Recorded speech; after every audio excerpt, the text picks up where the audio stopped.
happy ka ba dun sa mga ebidensya? At generally, meron ka ba bang naiisip na sana nilagay pa ng prosecution dun sa mga inilatag nila?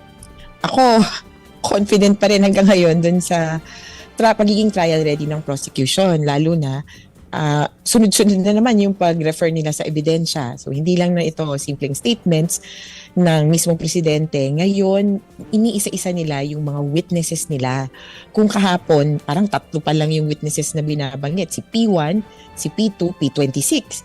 Aba ngayon, medyo dumami at nalusta ko na nga ilan ba tong witnesses na nire-referan ng prosecution. At ang lumalabas, it's both insider witnesses and expert witnesses. Kaya para sa akin, walang nagbago, trial ready sila. Yung kulang lang siguro, pero palagay ko kaya hindi may patikim. Sinabi naman nila may reward system eh. Ganda nung pagkakaano nila, PPP. R ba? Ganyan. So, uutusan ka and then you are paid, you are promoted, you are pardoned. PPP lang pala. So, itong, kumbaga, context, kasi contextual elements, na-establish nila ngayon that Duterte had knowledge of the crimes, which was one of the points raised by the defense during their opening arguments. Ang sabi kasi nila, di ba, na hindi naman niya alam, he did not mean it. Ngayon, parang na-debunk yun, I would say so. And so, moving forward, I think talagang trial na yung paghahandaan. Okay. And it's a high standard for the defense. They're coming in on Thursday to counter. Attorney Conti and Angela. So para lang doon sa mga nanonood na hindi nakapanood ng mahaba kanina na na pagpapahayag ng mga lawyers. So kanina ang nailatag ay yung parang master plan kung paano ginagawa yung Oplan Tokhang or yung war on drugs. Tama ba? Yan yung yung parang Oplan na double barrel. Nagmula yan. Nagmula yan doon sa PNP memorandum under the leadership of PNP Chief Bato de la Rosa. Tapos doon din sa presentation kanina, nagkaroon sila ng pinakita nila yung photo gallery na pine-present nga publicly ni PRRD. Yung mga high value target na sinasabi nila pag nandoon ka ay malamang sa hindi talaga mamamatay ka. At ginawa nilang example yung sila Espinosa at si Paruhinog. Tama ba, Attorney Conti, na na-trace mula doon sa roots nitong plan sa Davao ay ginawang nationwide? Yes, ang galing nung pagkakatahe kasi kumbaga ito yung modus operandi, ito yung structure, 'di ba? Nakita natin yung hierarchy. At the very top of the hierarchy would be Duterte. Tapos sa baba niya, co-perpetrators, kumbaga uutusan. Tapos may DDS handlers bago tumungtong sa mismong gumawa. So itong hierarchy daw na ito ay naulit later on. At may ibang witnesses na mukhang yun din ang sasabihin. Halos Davao model lang din ang gagawin or ang ginawa nung presidente na siya. Kaya crucial ito, I think, na may structure which is in command and in control. Yung ganon, hindi mo maikakaila na hindi lang, hindi ko alam kung anong nangyari or hindi naman dapat pumatay ang mga yan kasi hindi ko naman sinabi directly. This is clear indication that he knew, he ordered, and that after he learned about the killings, he promised them pardon kung sakaling makasuhan. In fact, pinramis niya, hindi kayo makakasuhan. Attorney, yung defense po ay meron bang pagkakataon magsalita mamaya or isa Thursday na ba? Kasi rinig ko rin Wednesday may break daw. Tama po ba? Oo. Supposedly itong mahahabang break para sa suspect kay Duterte kasi hindi niya kayang umupo ng more than 1 hour. Sabi namin, kaya namin umupo. Sana pala patagal niya nang sinabi na hindi siya pupunta para niratsada natin to. Alam niyo kung humaba yung oras, kung kumbaga hindi finactor in yung ganon, posibleng nakapag-upo ng witnesses yung prosecution. Kasi dati ang request nila parang 3 to 4 hours of presentation. Naipit sila to 2.5 na presentation. Kuda pa lang yun. Kaya, well, sayang, pero kung ano't ano man, nandito na tayo. at least kami rin makakapahinga yung mga nanonood kasi ang bigat po, no? Lalo na doon sa mga victims na kanina nung kinirecount kung anong nangyari, yung binalot ng ulo. There's one victim here whose brother was precisely treated that way. Tinapon sa gilid ng kalye. Another victim who is here, whose sons were picked up by the police, tapos natagpuan na lang sa punerarya. Tapos diba yung punerarya na sinasabing, kikita kayo?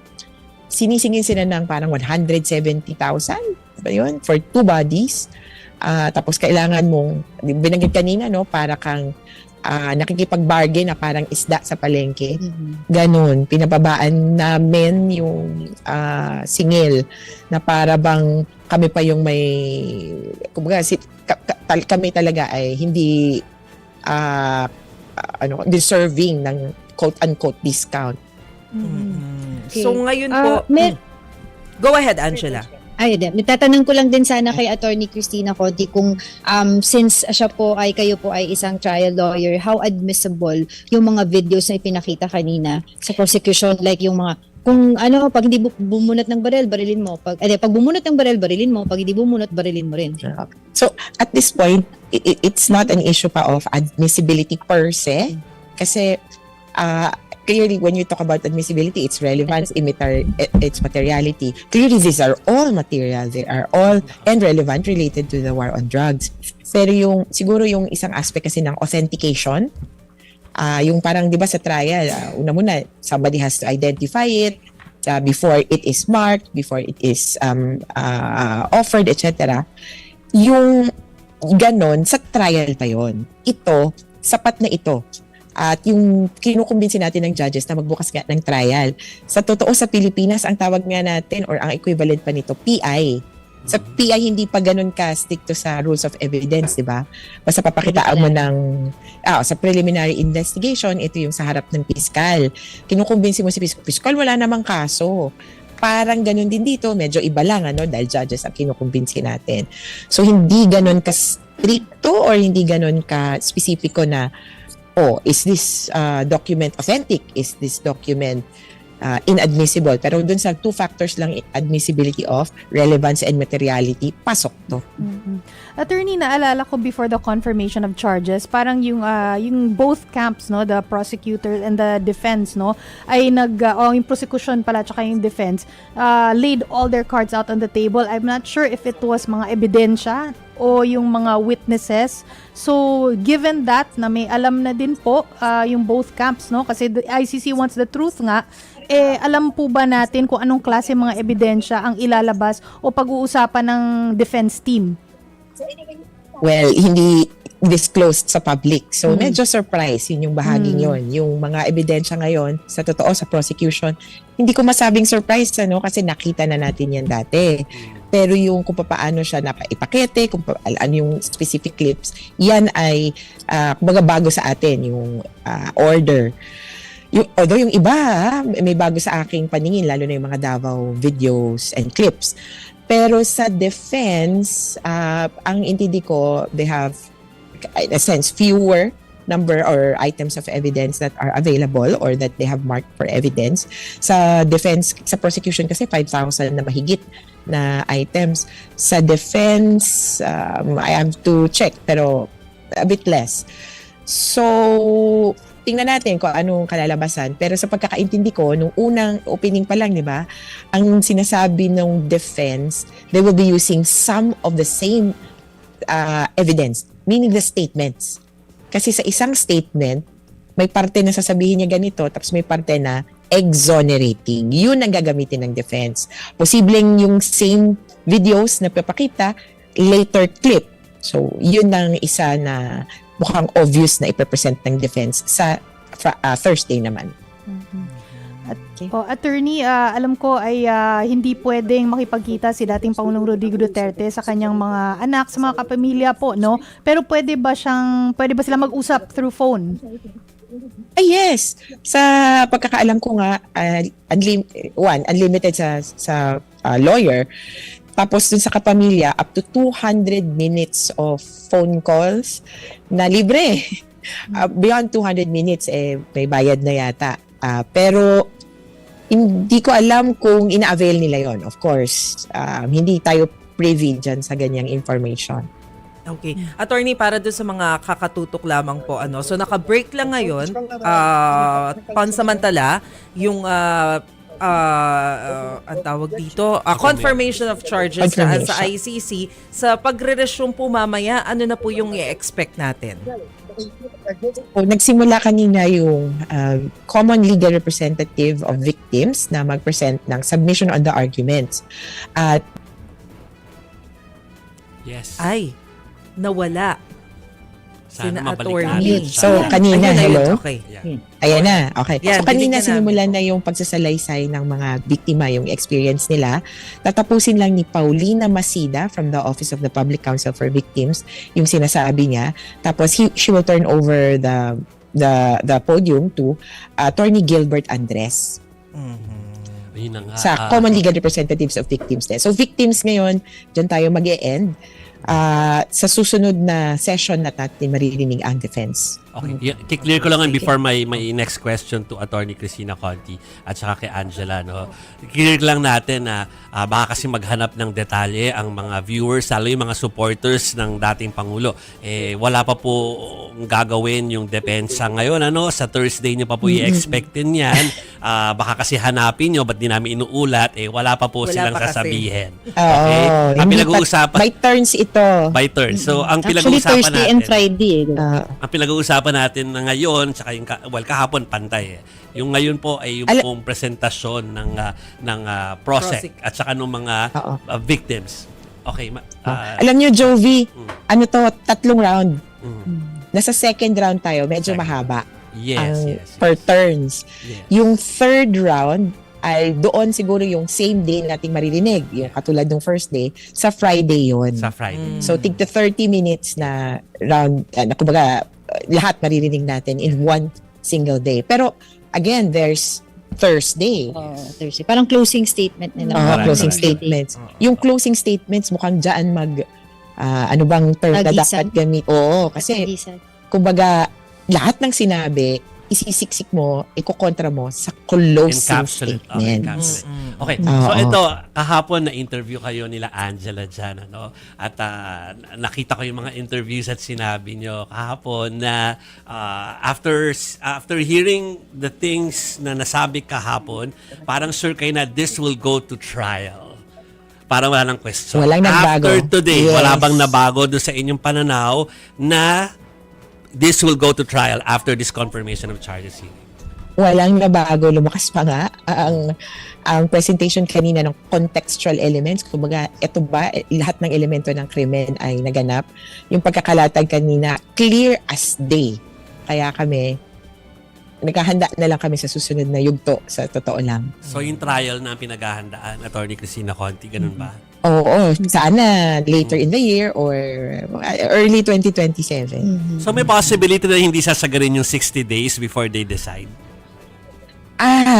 Of course, may possibility, pero mukhang sa kasaysayan ng ICC, parang para siguradong thorough ang kanilang pagpapasya. Siguro 50 days. Medyo sa dulo. Tumawad na 10 days. Angela, kamusta dyan? Oh. Kamusta yung coverage Okay nyo? naman, malamig. Si Attorney Oo, Conti malamig parang dito. sanay na sa lamig. Oo, sanay na siya. Pero Ay, layer. layer kami dito, nakailang patong kami. Pero before we let Attorney Conti go, last question na namin kasi kakalabas lang ng statement from Duterte na he's asking Ayun, again yes. the ICC pre-trial chamber to allow him to skip yung detention review. Kasi Jovi, Mase, and Chiki sa Feb 27, aside doon sa closing statement ng prosecution, defense, at saka ng victims to their legal counsel, magkakaroon daw ng review ng detention facility. So, para mas maipaliwanag to ng mabuti, Attorney Okay. Cristina Conti, go ahead. So, technically, ibang hearing dapat yon. Yes. Pero sabi nung ICC, teka, may hearing na tayo na February, huwag na tayong magpatawag ng March. Yun na naman. Ayaw na naman niya, ganun din, no? Ayaw So, niya. ito ay supposedly, hindi siya, kumbaga, i-reviewin ito yung kwarto niya, gano'n. Kundi arguments din na parang, do the conditions for detention still exist. Naalala nyo, 3 yan. Kung may pangangailangan ba, hindi pala 3, iba yon yung sa interim release yun. Pero kumbaga may pangangailangan ba na panatilihin siya sa loob ng detention facility at kung okay ba ang kanyang detention conditions. Posibleng makarinig tayo ng report mula sa medical team. Kasi kaya lang hindi ko alam kung gaano ka public maka-redact yun.